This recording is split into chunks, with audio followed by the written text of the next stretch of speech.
सतगुरुदेव की दया से श्री योग वासिष्ठ नामक ग्रंथ की कथा हम श्रवण कर रहे हैं। उत्पत्ति प्रकरण के अंतर्गत 88वां सर्ग चित्त की महिमा बताते हुए प्रसंग चल रहा है। जब सभी श्रोतागण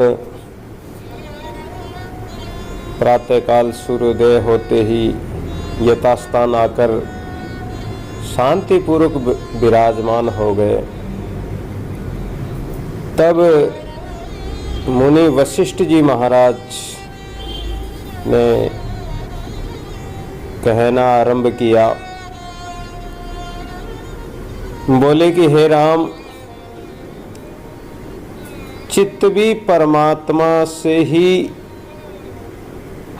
उत्पन्न होता है। जिस प्रकार समुद्र से लहरें, जैसे पानी में तालाब में तरंगे उठती है, समुद्र में लहरें उठती है, उसी प्रकार परमात्मा से ही मन उठता है, परमात्मा से ही मन उत्पन्न हुआ है। तब मन ने जगत की रचना की। ये सर्व प्रसंग हम प्रतिदिन कथा में श्रवण कर ही रहे हैं कि ये आत्मा से ही, ब्रह्म से ही, परमात्मा से ही ये मन प्रकट हुआ है और मन के संकल्प विकल्प से ही ये जगत की रचना हुई है। ये वही जगत विराट रूप में विस्तारित हुआ है, फैला हुआ है। वह छोटा और बड़ा जैसा चाहता है बना लेता है। मन जैसा चाहता है वैसा ही बना लेता है। मन चाहता है कि मैं एक छत्र राज्य करूं तो वो राज करने लग जाता है। वो चाहता है कि मैं पाताल का भी करूं, मैं स्वर्ग का भी राज ले लूं तो और विस्तार हो जाता है। ये सृष्टि, ये जगत, ये सब मन का ही विस्तार है। पर ये मन क्या है? एक भ्रम मात्र है, क्योंकि निकटवर्ती वस्तुओं को दूर और दूरवर्ती वस्तुओं को निकट जैसा चाहता है, देखता है।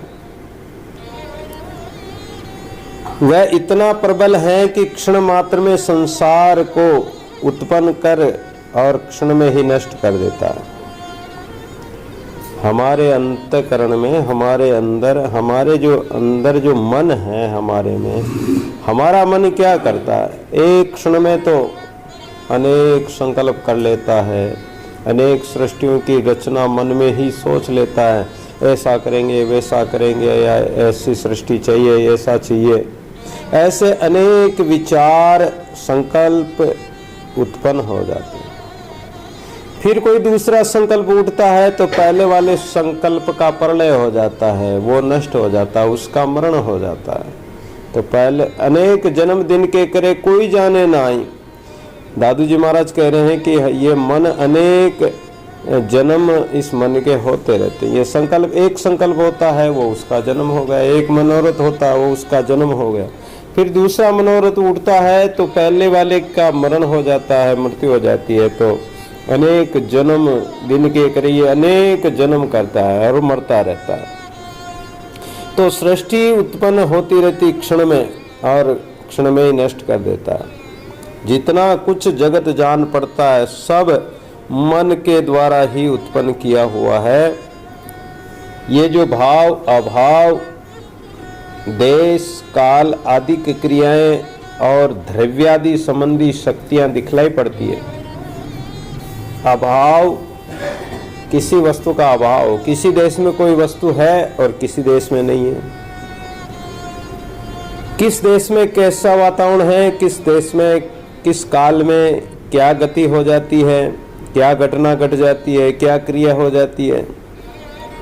और किसी देश में सोना चांदी पैदा होता है, किसी में नहीं होता है, किसी में क्या पैदा होता है। तो अलग अलग ये जो शक्तियाँ दिखाई देती हैं, कभी सर्दी गर्मी वर्षा ऋतु इत्यादि पलटते रहते हैं, कभी धूप कभी गर्मी कभी छांव इत्यादि, ये भी परिवर्तन होते रहते हैं।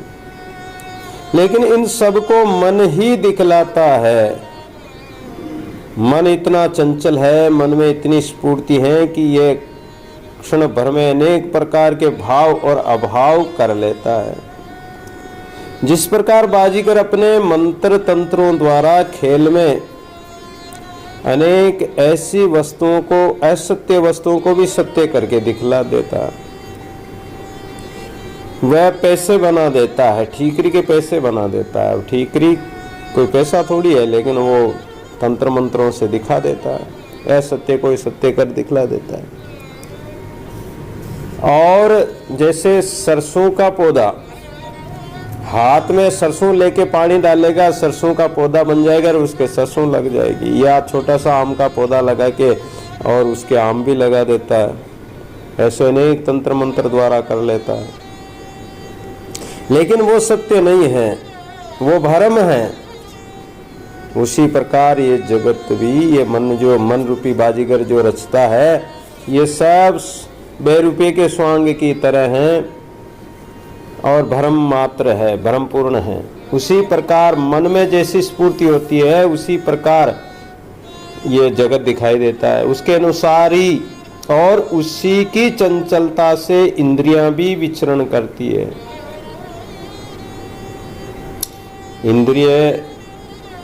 इंद्रिय रूपी घोड़े हैं और मन क्या है? चेतन है, मन सवार है। अब मन इंद्रिय रूपी घोड़ों को जिधर ले जाएगा उधर ही इंद्रियां रूपी घोड़े जाएंगे और उसी के अनुसार बरतते हैं। मन अगर वासना काम आदि इंद्रियों में जाता है तो कामादि विषय आदि व्यापेंगे। मन भक्ति भाव में लगता है तो भक्ति भाव बढ़ेगा। ये मन तो एक है, भावे तहाँ लगाई, भावे हरि की भक्ति कर, भावे विषय कमाई। मन का तो ऐसा ही रूप है, मन तो पानी की तरह, जैसे बर्तन में डालो वैसा ही आकार ले लेता है। जैसा रूप देखता है, संसार देखता है, उसी के अनुरूप भी ये हो जाता है, उन्हीं विषयों में लग जाता है। तो हे राम, मन की जैसी चेष्टा होती वैसी और इस जीव को सफलता प्राप्त होती है, क्योंकि मन चाहता है जो ही होता है।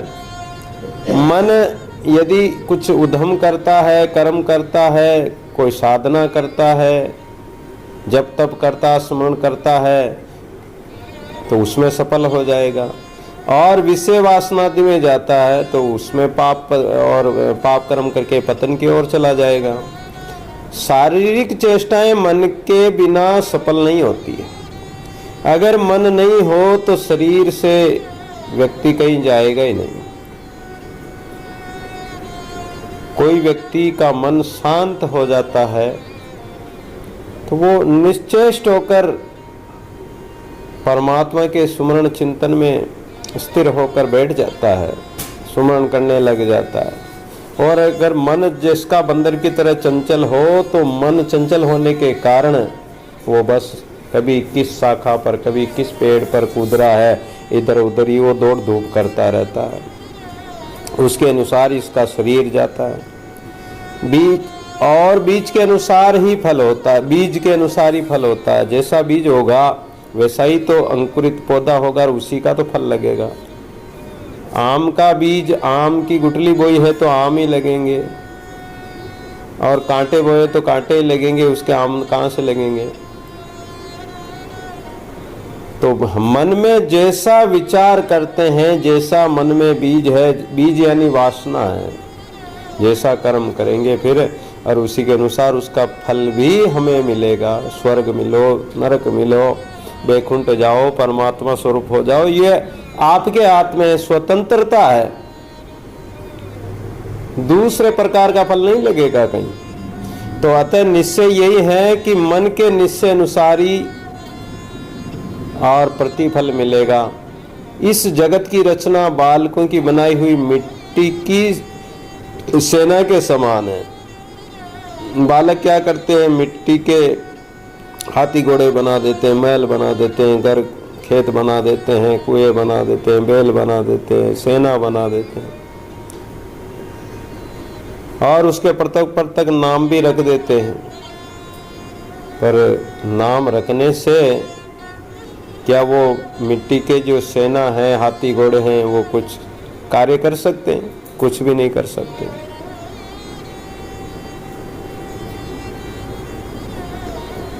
तो उसी प्रकार वो व्यर्थ है। ऐसे ही आत्मा में ही अनेक प्रकार का जगत जैसे कल्पना कर लेता, मन कल्पना कर लेता है, लेकिन उस कल्पना, वो कल्पना मात्र ही है, भ्रम मात्र ही है, उससे हमारा कल्याण नहीं हो सकता है। कुछ आत्मा से पृथक नहीं है। ये जो भी दिखाई देता है आत्मा का ही स्वरूप है। आत्मा से ही मन कल्पित हुआ है और मन ही कल्पना करके जगत को रचा है।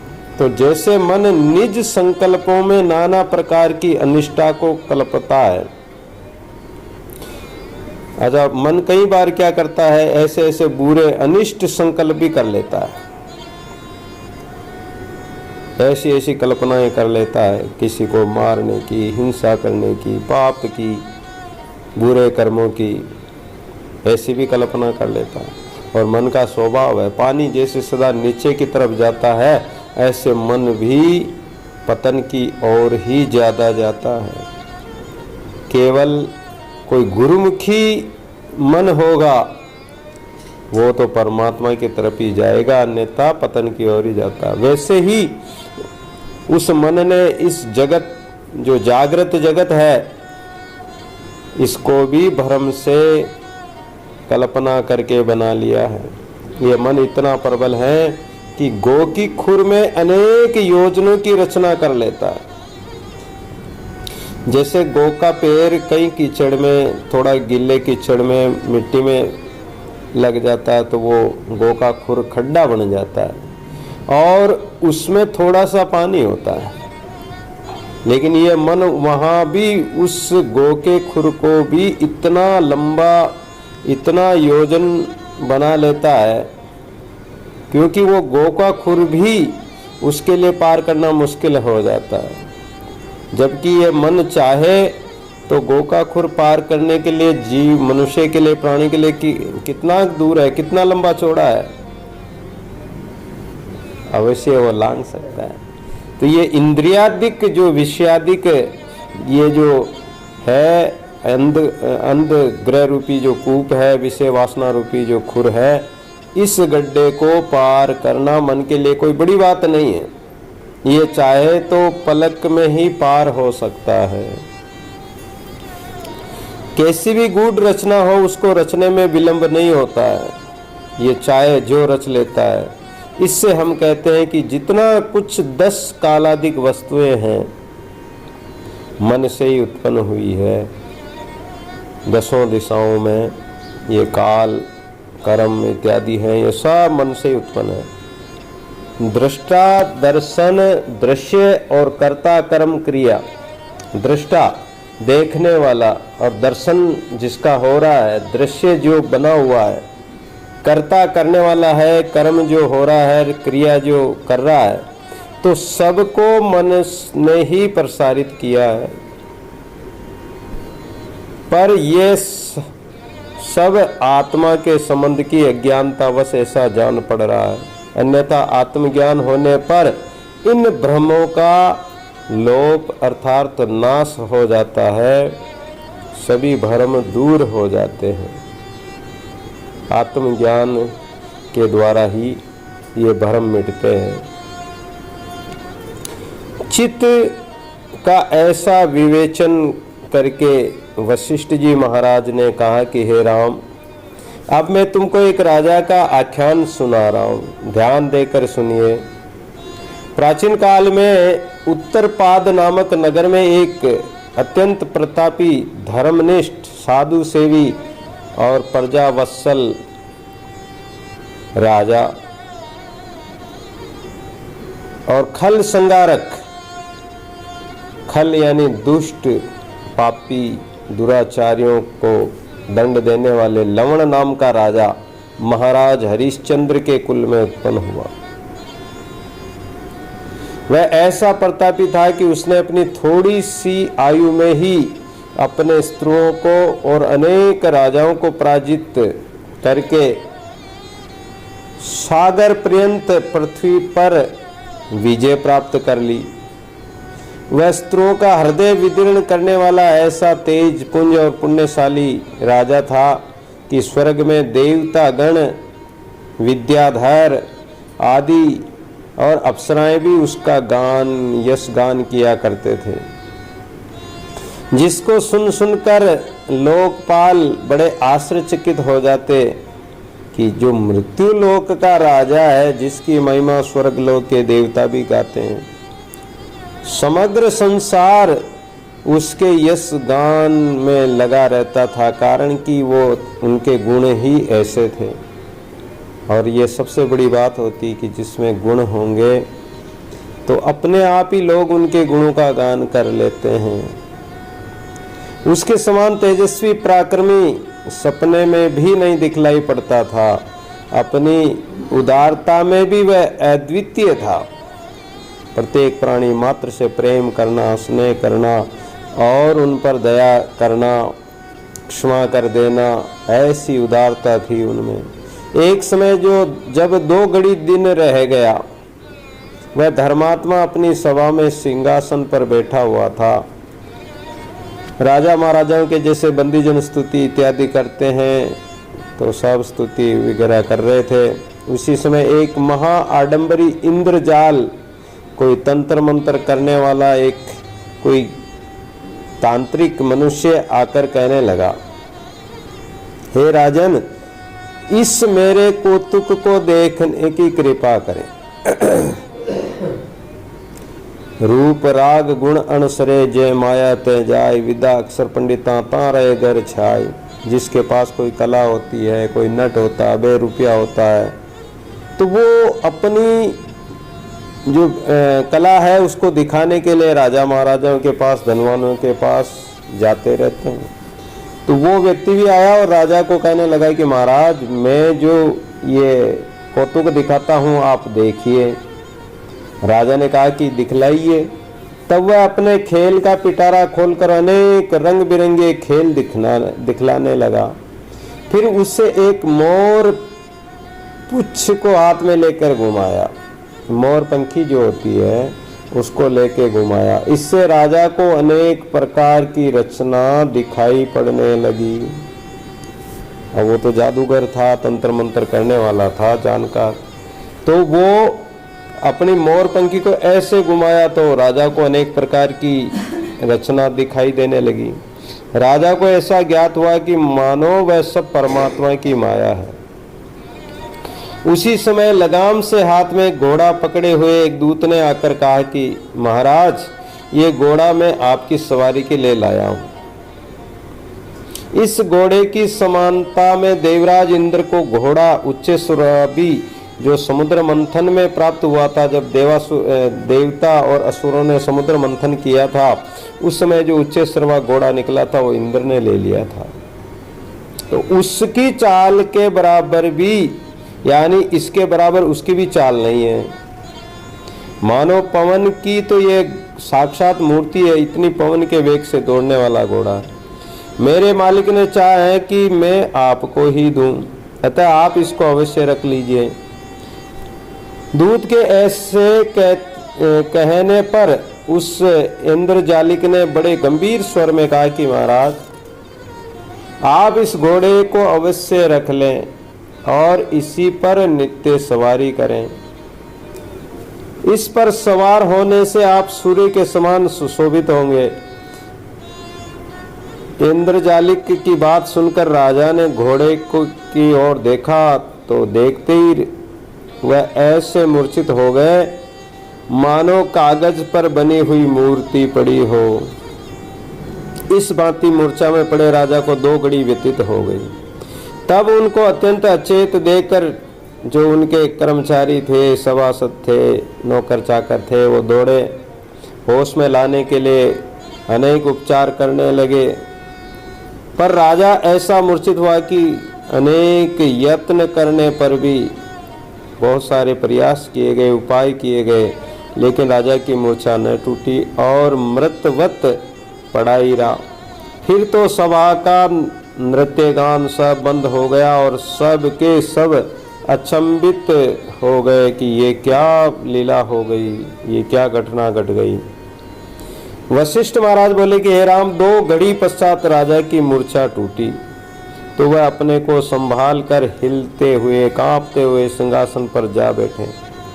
फिर तो मंत्री और टहलुए दौड़कर उसे भली भांति संभालने लगे। तब इधर उधर चारों ओर दृष्टि दौड़ाकर राजा ने आश्चर्य भाव से कहा कि ये क्या है, मैं कहाँ बैठा हूँ और ये राज्य किसका है, यहाँ का राजा कौन है और ये राज सदन किसने बनवाया है। हे राम, राजा की ऐसी व्यग्र अवस्था और उनकी ऐसी कातरमय वाणी सुनकर मंत्री और सिपाही सब कहने लगे कि महाराज, आपको क्या हो गया है और इतनी व्याकुलता क्यों हो रही है महाराज, आप तो पवित्र आत्मा और आप तो उत्तम पुरुष हैं। हे उदारात्मन, जिन प्राणियों की स्थिति सांसारिक पदार्थों में है और जो अपने को विषय भोगों में लगाए हुए हैं, वह भले ही मोह पास में बंध जाए, किंतु जो संत जन उदारचित होते हैं उनका मन कभी विचलित नहीं होता है, उनका मन पवित्र होता है, स्वच्छ होता है, निर्मल रहता है। फिर वे मोह जाल में कैसे फंस सकते हैं। ऐसे सत्पुरुष और विवेकी जन शरीर की चिंता भी नहीं करते हैं, चाहे शरीर रहे अथवा नष्ट हो जाए। पर जो अज्ञानी पुरुष हैं वे आत्मा को न जानकर दिन रात सांसारिक पापों में ही लिप्त रहते हैं। उनके लिए ज्ञान, चर्चा और उच्च विचार तथा उदारता स्मरण करना अत्यंत असंभव है। अज्ञानी प्राणी ज्ञान चर्चा को सुनते ही नहीं है, या तो और बातें चला देंगे या उठकर चल देंगे। हे रघुकुल, मंत्री और टहलुओं की वार्ता सुनकर राजा सावधान हो गया और उसकी मुखाकृति एकदम प्रसन्नचित्त हो गई। जैसे बसंत ऋतु के आने पर सारे पेड़ पौधे खिल जाते हैं, प्रफुल्लित हो जाते हैं, नए पुराने पत्ते झड़ जाते, नए पत्ते आ जाते हैं, उस प्रकार राजा भी प्रसन्नचित्त हो गया। तब राजा उस इंद्रजालिक पुरुष से बोला कि अरे दुष्ट, तूने ये क्या कर दिया। भला राजाओं के समक्ष भी ऐसा कोई भ्रमजाल उपस्थित करता है। पर अच्छा, अब तो मैं अपने होश में आ गया हूँ। फिर भी बड़े आश्चर्य की बात है कि वह अनंत शक्तिशाली परमात्मा अपने में अनेकों पदार्थों की स्फूर्ति किया करता है। तभी तो मैं 2 घड़ी तक अनेक भ्रम जालों को देखता रहा। जब उस इंद्रजालिक ने वो पंखी घुमाई और एक घोड़ा लिए हुए एक आदमी आया, बोले घोड़ा खरीद लो, और घोड़ा को देखते ही राजा मूर्छित हुआ। और मूर्छित हुआ तो ऐसा हुआ, 2 घड़ी तक मूर्छित रहा। और उस समय में उसने इतने पदार्थ अनेक देखे कि परमात्मा की कैसी अद्भुत लीला है। तभी तो मैं 2 घड़ी तक अनेक भ्रम जालों में भ्रमता रहा। अन्यथा मेरे जैसे ज्ञानी के लिए इतना प्रबल मोह आश्चर्य की बात है। हे मंत्री, ये आडंबर करने वाला ये तांत्रिक, ये इंद्रजालिक है, इसी ने मुझे 2 घड़ी तक अनेक देश, काल और पदार्थ दिखलाए। जिस प्रकार वेदमुख ब्रह्मा जी एक निमिष भर में सारी सृष्टि की रचना कर देते हैं, उनको रचना करते कोई देर नहीं लगती है, क्षण भर में सृष्टि की रचना कर देते हैं। उसी प्रकार ये आडंबरी ने अपने पिटारे से समस्त वस्तुओं को निकालकर मुझे दिखलाया है। इतनी कथा सुनाकर वशिष्ठ जी बोले कि राम, जब उस आडंबरी ने पिटारे से मोर पंख निकाल कर घुमाया तब वह कुछ सूर्य किरणों की भांति चमकने लगी। उसकी चमचमाहट देखकर बड़ा आश्चर्य हुआ। ऐसा मालूम हुआ कि मानो सूर्य ही उदय हो गया हो। राजा ये देख ही रहा था कि उसी समय एक दूत एक अत्यंत शीघ्रगामी घोड़ा लेकर आया था और उस घोड़े पर सवार होकर चित्त ही से राजा अत्यंत दूरवर्ती स्थानों में विचरने लगा। भावार्थ यह है कि राजा वहां बैठा ही था, शरीर से तो वहां बैठा था, लेकिन उसका चित्त निज भावना को लेकर और भयानक निर्जन वनों में, ग्रामों में घूमने लगा। उस विचरण में राजा दूसरे आकाश को, सातों सरोवर, अष्ट महासागर तथा भयानक स्थानों और वनों को देखने लगा। वहां से वह ऐसे स्थानों में पहुंचा जहां जीव, वृक्ष, मनुष्य कोई दृष्टिगोचर नहीं होते थे। ऐसा वीरान जगह भी देखी। इसी भांति पूरा दिन उसका व्यतीत हो गया और राजा अत्यंत कष्ट को प्राप्त हुआ।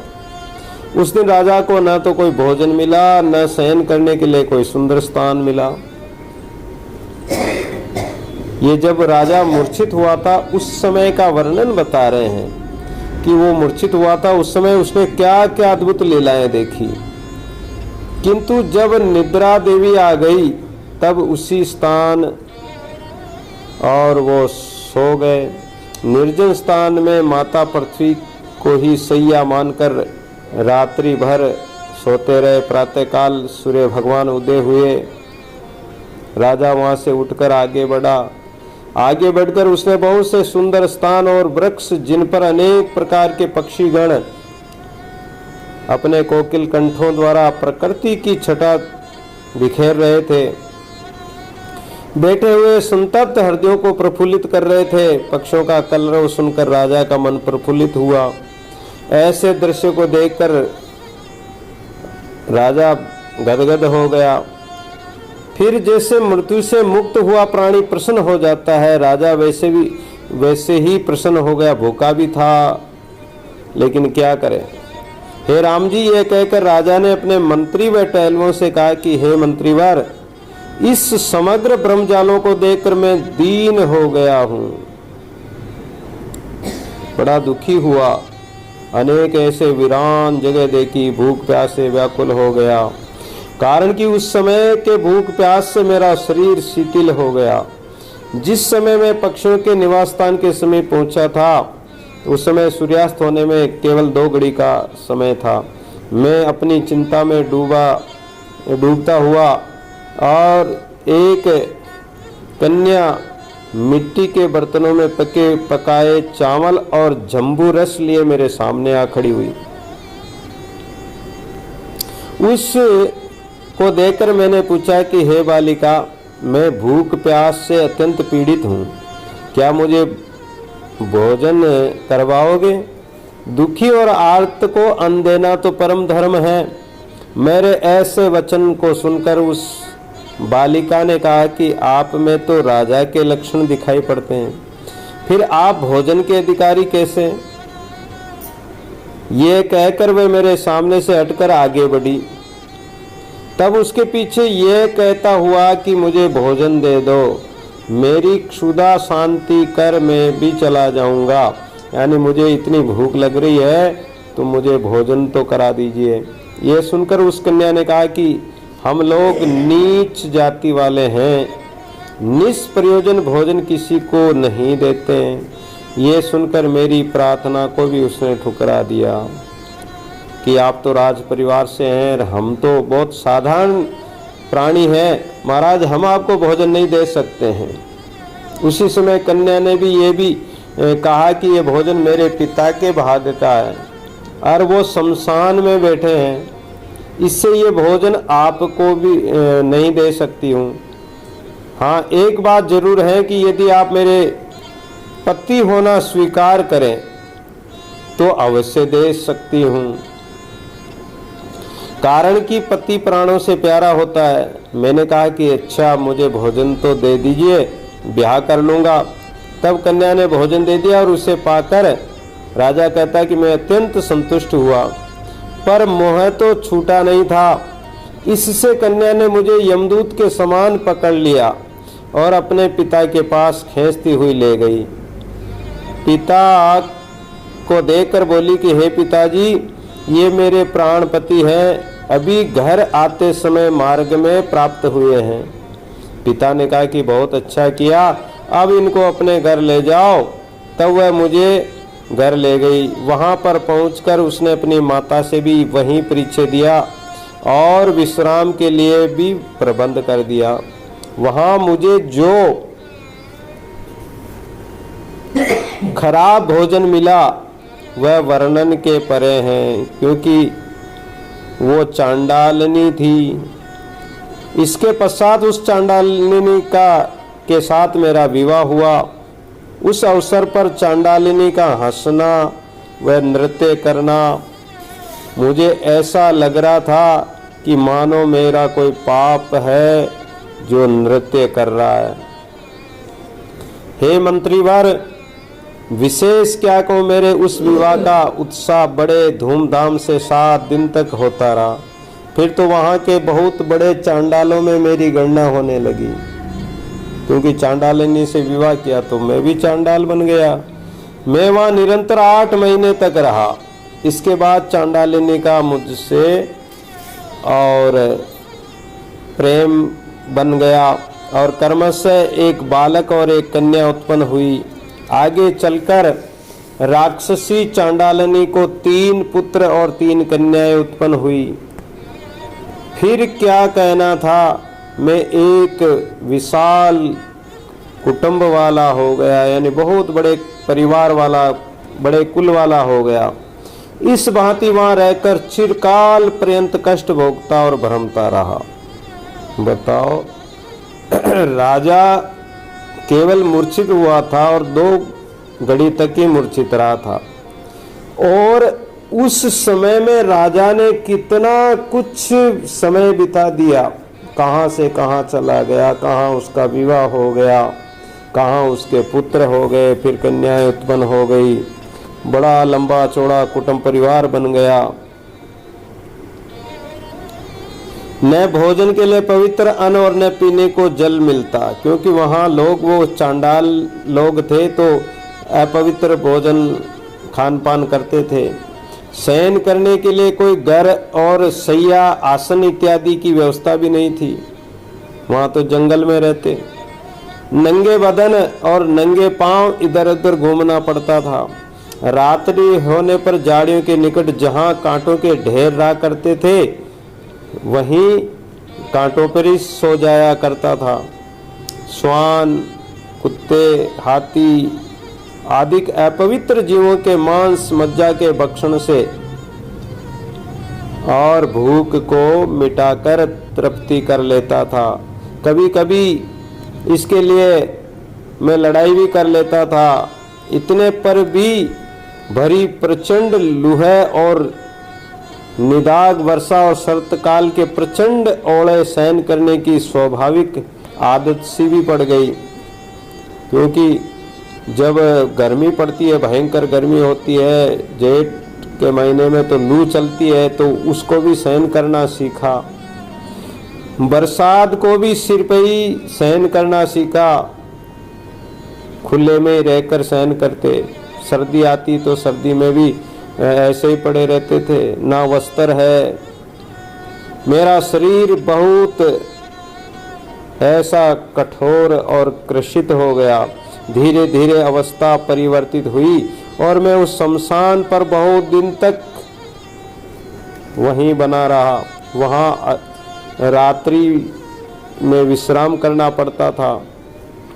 एक समय बड़ा उपद्रव मचा, ऐसा जान पड़ता कि प्रलय काल आ पहुंचा। तब भूख व प्यास से कितने ही जीव मर गए, हमें भी विशेष कष्ट हुआ। तब मैं अपने 3 पुत्रों, 3 कन्याओं व स्त्री सहित कोई धन वाले देश की और धनाढ़ देश की ओर चला गया। और वहाँ अंजल की खोज करके मैं वहीं रहने लगा। पर वहाँ भी बड़ा विभत्स दृश्य उपस्थित हो गया, बड़ा भयानक डरावना ऐसा दृश्य देखा मैंने। आबाल वृद्ध नर नारी क्षुधा से करहा रहे थे, छोटे बालक बूढ़े जवान नर नारी सब भूख के कारण परेशान हो रहे थे, कष्ट पा रहे थे, उनको भोजन नहीं मिलता था। उनका करहाना देखकर मेरी स्थिति डांवाडोल हो गई। फिर तो हम लोग भूख से इतने व्यग्र हुए कि कोई किसी को संभाल न सका। इस प्रकार बहुत दिनों तक विचरण करते हुए शरीर भी वृद्ध हो गया, केश भी श्वेत हो गए और नित्य चांडाल भाव में दृढ़ रहने से मुझमें जो राजा पने का अभिमान था उसको भी मैं भूल गया। यहाँ तो मैं हुक्म देता था, राजा बना हुआ था, लेकिन वहाँ तो चांडाल। एक दिन मैं वृक्ष के नीचे विश्राम कर रहा था कि एक बहुत छोटे बालक ने आकर कहा कि पिताजी मुझे तो खाने के लिए कुछ न कुछ चाहिए, बड़ी भूख लगी है, मांस चाहिए, मेरे तो प्राण निकले जा रहे हैं। मैंने कहा कि बेटा मांस तो नहीं है। उसने कहा नहीं है तो कहीं से ला कर दो। ये नियम है कि सबसे छोटा पुत्र बड़ा प्रिय होता है। तो मैंने कहा कि बेटा बहुत भूख लगी है तो ले, मेरा मांस ही खा ले। तब उस बुद्धिहीन बालक ने कहा कि लाओ दे दो। तब मैंने वन में से बहुत सी लकड़ियां एकत्रित की और उनमें आग जलाकर कहा, हे पुत्र अब मैं अग्नि में प्रविष्ट होता हूँ, जब मेरा मांस पक जाए तब भोजन कर लेना। ये मैंने इसलिए कहा कि किसी प्रकार ये बालक जीवित रहे। मोह ऐसा होता है। अब मूर्छा में बालक से मोह हो रहा है। ऐसा कहकर मैं उस जलती हुई अग्नि में कूद पड़ा। जब मुझको उष्णता मालूम हुई, गर्मी ताप लगी, तब मैं कंपित हुआ। तब तुम मुझे दृष्टिगत हुए। कौन दृष्टिगत हुए? राजसभा में राजा की मूर्छा खुल गई। राजा तो राजसभा में पड़ा हुआ था मूर्छित, और उधर क्या क्या लीला हो गई राजा को। और जब राजा अग्नि में कूद गया और जब कंपायमान हुआ, अग्नि जलाने लगी, तब वो एकदम भयभीत होकर आंखें खोली तो मंत्री इत्यादि सब दिखाई दिए। हे मंत्रीवर, वहां मैंने ऐसे अनेक लीलाओं को देखा। जिस प्रकार मार्कंडेय ऋषि ने प्रलय को देखा, देवताओं से कहा कि उसी प्रकार हमने सब अपना वृतांत तुम लोगों से कहा। पर हे साधो, परम आश्चर्य है कि मुझ जैसा विवेकी राजा भी मोह के वश हो गया। ये जो मन है, ये चित्त है, ये इंद्रियां हैं, ये कब मोहवश हो जाए, कब विषयों में प्रवृत्त हो जाए, इनका कोई भरोसा नहीं। मन मर्तक भया इंद्रिय अपने हाथ, तो भी कदे न कीजिए कनक कामिनी साथ। तो ये मन ऐसा होता है कि ये कभी भी माया मोह में फिर फंस जाता है। फिर अन्य जीवों की तो बात ही क्या है। जिस राजा की देवता और अप्सराएं तक, विद्याधर तक उनकी महिमा गाते थे कि ऐसा राजा धर्मात्मा और उदार राजा है। मैं जब उस मूर्छा में था और उस सृष्टि को देखा और उसमें मैं भी परिवार के और बच्चों के मोह में मोहित हो गया, तो साधारण जीवों की तो क्या बात है। वशिष्ठ कहने लगे कि हे राम, राजा की ऐसी वार्ता जो ही समाप्त हुई कि त्यों ही वह इंद्रजालिक अंतर्ध्यान हो गया। और सभा में जितने मंत्री आदि बैठे थे सभी आश्चर्यचकित होकर एक दूसरे का मुंह देखते रह गए कि आखिर ये हुआ क्या है। फिर क्षण भर बाद लोग कहने लगे कि ईश्वर की माया बड़ी विचित्र है, इससे मुक्त होना अत्यंत कठिन है। हे राम, मैंने अपने नेत्रों से देखा था कि राजा ऐसा आश्चर्यान्वित होकर बैठा था डर के मारे कि मैं क्या क्या देख के आया हूँ और यहाँ कुछ भी नहीं है। जो मैं वहां देखा वो मैं क्या बन गया था, या मैं राजा हूँ। तो ये निर्गुण मन महा मोहशाली है।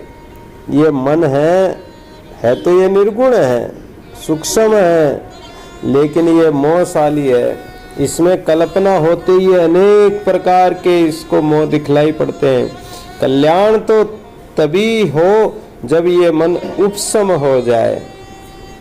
उपशम का मतलब उप यानी समीप, सम यानी समभाव में स्थित हो जाए, एक जगह एकाग्र हो जाए, या विषयों से उपराम हो जाए, संसार से उपराम हो जाए, उदास हो जाए। अतएव इसमें जितनी कल्पनाएं उठती है उसको त्याग कर आत्म पद में स्थित रहो। और जो इस प्रकार आत्म पद में स्थित रहते हैं तो वे अवश्य ही आत्म पद को प्राप्त करते हैं। तो हे राम, उस शुद्ध सच्चिदानंद से आरंभ में जो चित्त की संवेदना उत्पन्न हुई है वही कलना रूप होकर स्थित हुई है, वही कल्पना है। उसी से दृश्य की सत्यता दिखलाई पड़ती है। आत्मा के परमाद से ही मोह की उत्पत्ति होती है। मन चित्त भी आत्मा से ही होते हैं, और आत्मा के परमाद से, परमाद कहते हैं आलस को, परमाद कहते हैं कि आत्मा जब यानी उन्मुख नहीं रहती है, परमात्मा के सन्मुख नहीं रहती है, तब परमाद माना जाता है। शिथिल हो जाती है, जिस किसी की आत्मा शिथिल हो जाती तो वो पतन की ओर ही जाती है, तो मोह उत्पन्न होता है। और चित्त की स्फूर्ति से ही चिरकाल पर्यंत जगत में ये जीव मग्न रहता है। ये मन असत्य रूप है, उसी ने जगत को फैला रखा है, इसी से अनेक दुख प्राप्त होते हैं। पर जब वही मन संसार की वासनाओं का परित्याग करके आत्म पद में स्थित हो जाता है तो क्षण मात्र में समस्त दुखों का भी नाश हो जाता है। ऐसी वस्तु कोई भी नहीं है जो अभ्यास करने से प्राप्त नहीं हो। करत करत अभ्यास के जड़मती हो तो सुजान। अगर अभ्यास करो तो ऐसा क्या है कि प्राप्त न हो। असंभव जीव के लिए, प्राणी के लिए, मनुष्य के लिए कुछ भी नहीं है। अतः अभ्यास करने से आत्म पद की प्राप्ति अवश्य हो जाती है। कल भी बता के आए थे कि अभ्यास और वैराग्य के द्वारा ही ये आत्म पद की प्राप्ति हो सकती है, और ये मन शांत हो सकता है, मन की कल्पनाओं का अभाव हो सकता है। तो आत्म पद का अभ्यास करने से आत्मा निकट ही है। दादू जी महाराज भी कहते हैं कि वो परमात्मा निकट ही, नेड़ा है न दूर है रे। वो परमात्मा न तो दूर है न नेड़ा है, वो अपना आत्म स्वरूप अपने अंदर ही है, निकट ही है, भीतर ही है, कहीं बाहर जाने की आवश्यकता ही नहीं है। और संसार भी दूर प्रतीत होता है, पर जब जगत का अभ्यास दृढ़ होता है तो जगत निकट जान पड़ता है, आत्मा दूर जान पड़ता है, लेकिन आत्मज्ञान होने पर नजदीक ही मिल जाएगा। नेड़ा ही पाइए, वो नेड़े पास में ही मिल जाएगा। तो हे राम, मूर्ख मनुष्य को अभय भी भयावह मालूम होता है। अभय पद है परमात्मा का, आत्म पद अभय पद है, लेकिन ये जीव डरता है, उधर नहीं जाता है, ये मन उधर जाता ही नहीं है। जैसे यात्रा करने वाले को दूर के वृक्षों में भी बेताल दिखाई देता है। रात्रि में अगर आप जाओ तो ऐसा लगता है कि कोई पेड़ हिल रहा, तो ऐसा लगता है कि कोई चोर है या कोई बेताल है। दूर से पेड़ हिलते हुए ऐसे लगते हैं। तो उसी प्रकार चित्त में भी अनेक भ्रांतियां पैदा हो जाती है। जीव को भय होता है, भरम भय ये प्रकट हो जाते हैं। वासना से युक्त ये मलिन मन संसार में नाना प्रकार के भरम प्रकट कर लेता है, और जब आत्म पद में स्थित हो जाता है तो सब भ्रम भी मिट जाते हैं। तो निश्चय के अनुसार ही ये जान पड़ता है। ये देश काल आदि की जितनी क्रियाएं हैं सब मन से ही दिखलाई पड़ती है। इससे संसार का कारण मोह है। संसार की उत्पत्ति कहाँ से? मोह से है। इसी से जीव भटकता है, इसी में बस रात दिन दौड़ धूप करता है। अस्तु का वासना रूपी मलिनता को ज्ञान खड्ग से, तलवार से काटकर आत्म पद में स्थित हो सकते हैं, क्योंकि वासना ही आत्मा वर्ण है। इसी के जाल में मनुष्य रूपी हिरण संसार रूपी वन में भटकता है। वासना रूपी वन में ये मन रूपी मनुष्य रूपी हिरण भटकता ही रहता है संसार वन में। बिना वासना नष्ट किए परमात्मा का साक्षात्कार कैसे होगा? जब तक हमारा मन विषय वासना में फंसा हुआ दादू विषय विकार सो जब लग मन रहता तब लग चित्तना अवि त्रिभुवन पतिदाता, वो परमात्मा का साक्षात्कार कैसे होगा? हे राम, मन ही मनुष्य है, शरीर मनुष्य नहीं है।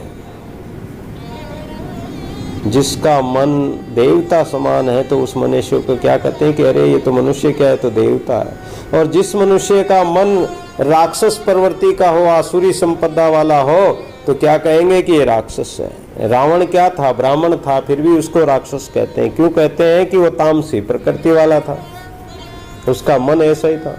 तो कारण कि शरीर जड़ वस्तु है पर मन तो जड़ नहीं है।